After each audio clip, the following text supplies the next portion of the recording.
মেডিসিনের মাধ্যমে মহিলাদের হায়েজ যদি বন্ধ করা হয়, ওই দিনগুলোতে নামাজ তেলাওয়াত করতে পারবে কিনা, এটা বন্ধ করা জায়েজ হবে কিনা। আল্লাহ রাব্বুল আলামিন প্রত্যেকটা মানুষকে একটা ফিতরাত দিয়েছেন।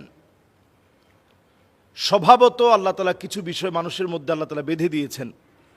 হাসি, কান্না, সুখ, দুঃখকে আল্লাহ রাব্বুল আলামিন আমাদের মধ্যে দিয়ে দিয়েছেন।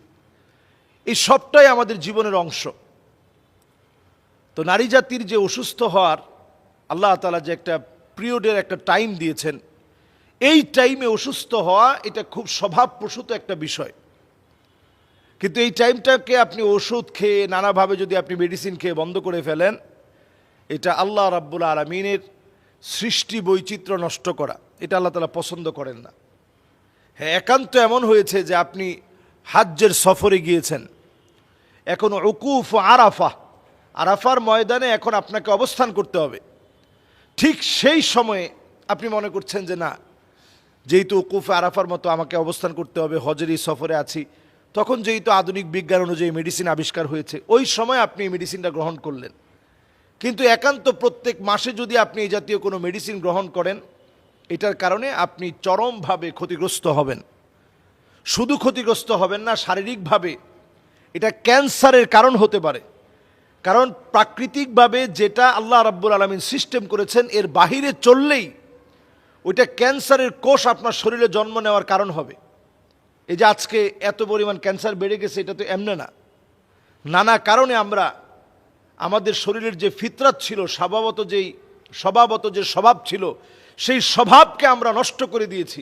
ঘুমানোর টাইমকে আমরা নষ্ট করে ফেলেছি, খাওয়ার লিমিটেশনকে আমরা নষ্ট করে ফেলেছি, খাবারের মধ্যে নানা জাতীয় ঔষধ আমরা দিয়ে ফেলছি, শরীরকে আমরা নানা ঔষধের সাথে এমনভাবে সামঞ্জস্য করে ফেলেছি, কিছু হলেই ঔষধ খেতে হবে। সামান্য একটু জ্বর লাগতেছে তো আমাকে নাপা খেতে হবে, সামান্য একটু মাথা ব্যথা করতেছে আমাকে নাপা খেতে হবে, নাপা এক্সট্রা খাওয়া লাগবে।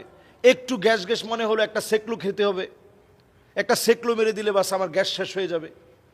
একটু ঠান্ডা আসতেছে, আমার একটু নাক দিয়ে ঠান্ডা ঝরছে, একটু ফেকজু খেয়ে ফেলি, মুনাস খেয়ে ফেলি। অথচ আপনি যদি প্রাকৃতিক উপায়ে নিজের জীবনকে স্বাচ্ছন্দ্যের দিকে পৌঁছাতে চান, নবী সাল্লাল্লাহু আলাইহি সাল্লাম যেগুলোকে শেফা বলেছেন, আপনি কালো জিরা খান, আপনি নিজে একটু মেথি খান, ভিজিয়ে রেখে সেটা আপনি পান করেন। এরপরে আপনি প্রতিদিন কালো জিরা মিশ্রিত একটু মধু খান। এরপরে আপনি আপনার বাসায় লং আছে, 4-5টা লং আপনি প্রতিদিন খাওয়ার চেষ্টা করেন।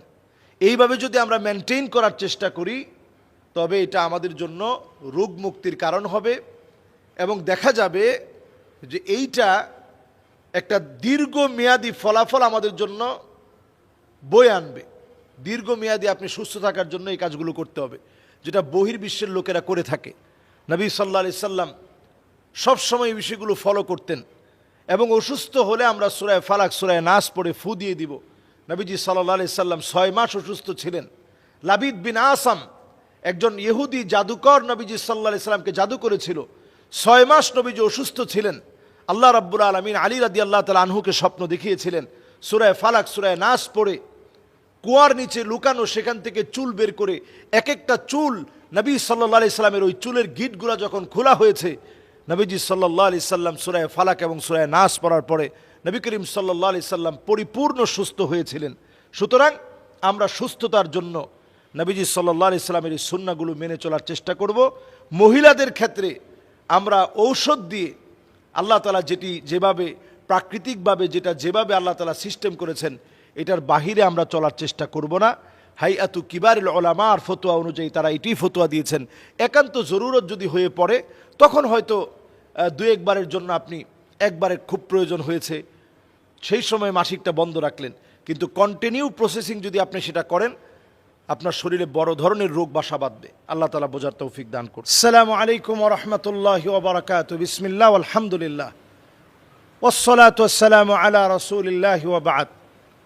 একজন ভাই জানতে চেয়েছেন যে আমরা দেখেছি সংস্কারের এই দেশে আলহামদুলিল্লাহ একটি নিউজ আমরা দেখেছি যে জুয়ার যে সমস্ত অনলাইন সাইটগুলো আছে সেটাকে নিষিদ্ধ করা হচ্ছে।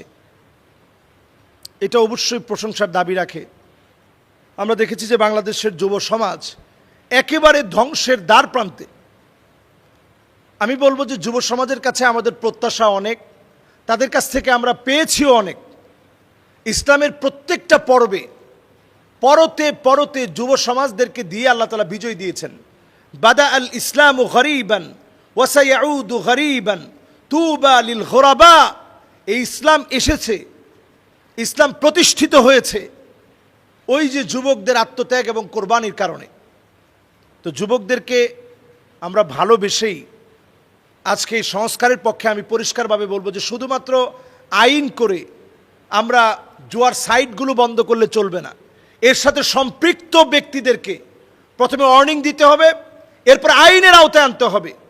যে সমস্ত টিকটকারগুলো মডেল হয়ে এগুলোর বিজ্ঞাপন করে এদের বিরুদ্ধে পদক্ষেপ নিতে হবে। এমনকি আমাদের দেশে বিপিএন, যে বিপিএনের মধ্য দিয়ে খারাপ খারাপ অনেক সাইডে আপনি নানাভাবে নিষিদ্ধ করলেন, পর্নোগ্রাফি নিষিদ্ধ করলেন, জুয়া নিষিদ্ধ করলেন, বিপিএন দিয়ে আবার ঢুকে সেগুলো দেখা হলো এবং সেগুলো ভিজিট করা হলো। বিপিএন দিয়ে ঢুকে এই সমস্ত জুয়ার সাইটগুলো পরিদর্শন করে আমরা আমাদের নিজেদেরকে ধ্বংস করলাম। এ জাতীয় কর্মকাণ্ড যেন হতে না পারে এজন্য বিপিএনকে আগে নিষিদ্ধ করতে হবে। যদি সরিষার ভিতরে যদি ভূত ঢুকে যায় তাহলে তো তাড়াতে পারবেন না, এজন্য আগে বিপিএনটা নিষিদ্ধ করতে হবে বাংলাদেশে। এরপরে আসেন প্রসিদ্ধ যেগুলো আছে, যেগুলো প্রসিদ্ধ আছে অনেক্স বেট, এটাকে নিষিদ্ধ করতে হবে। যেগুলোর সাথে অনেক বেশি যুবকরা জড়িত আছে প্ল্যান বেট, মেগাপাড়ি, এরপরে রয়েছে পেইড বেট, এগুলোকে নিষিদ্ধ করা।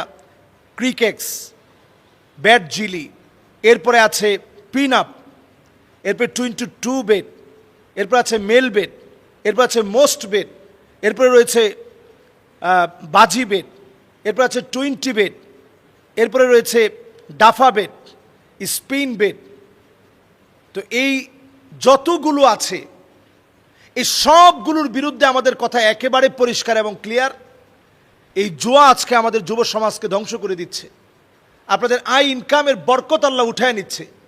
যারাই জুয়া খেলবে দুনিয়ার জীবনে কিছু শাস্তি তাকে পেতেই হবে। এর মধ্যে একটা হচ্ছে আল্লাহ তাকে ডুবিয়ে দিবেন। তো আল্লাহ যাকে ডুবিয়ে দিবে আপনি কিভাবে জীবনে প্রতিষ্ঠিত হবেন? আপনি কিভাবে মনে করতে পারেন আল্লাহ আপনাকে ডুবাই দিবে আপনি প্রতিষ্ঠিত হতে পারেন? এটা হতে পারে না। আল্লাহ আপনাকে পাগল বানিয়ে দিবে। মানুষের সামনে আল্লাহ আপনাকে অপমানিত, অপদস্থ, লাঞ্ছিত করবে। সবার জন্য কাজটা সহজ, যারা জুয়া খেলবে আল্লাহ তাআলা তাদের জন্য কঠিন বানায় দিবে। সহজ কাজ তাদের জন্য কঠিন হয়ে যাবে। দুনিয়া অনেক বিস্তৃত, কিন্তু যারা জুয়া খেলবে এই অবৈধ পথে টাকা ইনকাম করবে তাদের জন্য দুনিয়াটাকে আল্লাহ সংকীর্ণ বানায় দিবে। এরপর আল্লাহ রাব্বুল আলামিন যারা জুয়ার সাথে জড়িত থাকবে আল্লাহ রাব্বুল আলামিনের বিরুদ্ধে আপনি কেমন যেন যুদ্ধ ঘোষণা করলেন। হারবুন দিদ্দিল্লাহি আজ্জা ওয়াজাল, আল্লাহর বিরুদ্ধে যদি আপনি যুদ্ধ ঘোষণা করেন এই যুদ্ধের ভিতরে আপনি বিজয়ী হতে পারবেন না। এই জন্য আমরা এই বিষয়ে খুব সজাগ দৃষ্টি রাখি, সচেতন থাকি এবং সুচিন্তিতভাবে কিভাবে এটাকে পরিষ্কারভাবে নিষিদ্ধ করা যায় এই বিষয়ে আমরা খেয়াল রাখি। আগে আমরা দেখেছি সিদ্ধান্ত নেওয়া হয়েছিল যে পর্নোগ্রাফি বন্ধ করা হবে। আমি বলবো কাহাব গার্ড নামে একটা গুগল প্লে স্টোরে গিয়ে আপনারা যদি সার্চ করে নেন কাহাব গার্ড, এটা আপনাকে সূরা কাহাফের মতো আপনাকে সংরক্ষিত রাখার জন্যে, সূরা কাহাফ যেমন দাজ্জালের ফিতনা থেকে সংরক্ষিত রাখবে, এই কাহাব গার্ড নামে যে সাইটটি আছে অথবা যে সফটওয়্যারটি আছে এটা যদি আপনি প্লে স্টোর থেকে ডাউনলোড করে নেন, লক্ষ লক্ষ 10 লক্ষের বেশি বিভিন্ন পর্নো সাইটগুলোকে তারা বন্ধ করে রেখেছে। কোনোভাবেই যদি আপনি কাহাব গার্ডকে ইনস্টল করেন তাহলে কোনোভাবেই আপনি সে সমস্ত সাইটে ঢুকতে পারবেন না, আপনাকে গার্ড দিয়ে রাখবে। তো এই রকম একটা শক্তিশালী আলহামদুলিল্লাহ কাহাব গার্ডের মতো আমাদের এই ভাইদেরকে বললে তারা কিন্তু তৈরি করে দিবে।